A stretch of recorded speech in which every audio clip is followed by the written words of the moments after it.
வாழைப்பழத்தில் பல வகையான பழங்கள் இருக்குது. அனைத்து பழங்களுமே ஏதோ ஒரு விதத்தில் நமக்கு நன்மை பயக்கக்கூடியதாக தான் இருக்குது. அந்த வகையில் இன்னைக்கு நம்ம பச்சை வாழைப்பழத்தில் என்னென்ன நன்மை இருக்குன்னு தெரிஞ்சுக்கலாம்.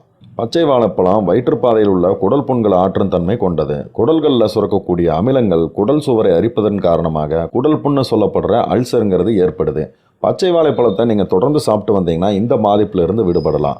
நீரிழிவு நோயாளிகளுக்கு பச்சை வாழைப்பழம் சிறந்த மருந்தாக இருக்குது. ஏன்னு பார்த்தீங்கன்னா பச்சை வாழைப்பழத்தில் ஸ்டார்ச் அதிகமாக இருக்கிறதால இது ரத்தத்தில் சர்க்கரையோட அளவை கட்டுப்படுத்தி சர்க்கரை நோயை கட்டுப்பாட்டுக்குள்ளே வைக்குதுன்னு சொல்கிறாங்க.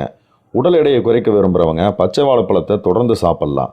பச்சை வாழைப்பழத்தில் உடல் எடையை குறைக்கக்கூடிய ஆற்றல் அதிகமாக இருக்கிறதால பச்சை வாழைப்பழத்தை தொடர்ந்து சாப்பிட்டு வந்தீங்கன்னா உடல் எடை குறைஞ்சிரும். ரத்தம் சம்பந்தமான பல பிரச்சனைகளை நீக்கிறதுல பச்சை வாழைப்பழம் முக்கியமான பங்குனை வகுக்குதுங்க.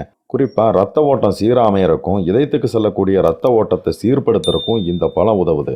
பற்கள் சம்பந்தப்பட்ட பிரச்சனைகளை நீக்கிறதுலையும் பச்சை வாழைப்பழம் ரொம்ப முக்கியமான பங்கினை வகிக்குது. பற்களுக்கு தேவையான கால்சியம் சத்து இந்த பழத்தில் அளவுக்கு அதிகமாக இருக்குது. அதனால் இதை சாப்பிட்றவங்களோட பற்கள் ரொம்ப உறுதியாகவும் இருக்கும்.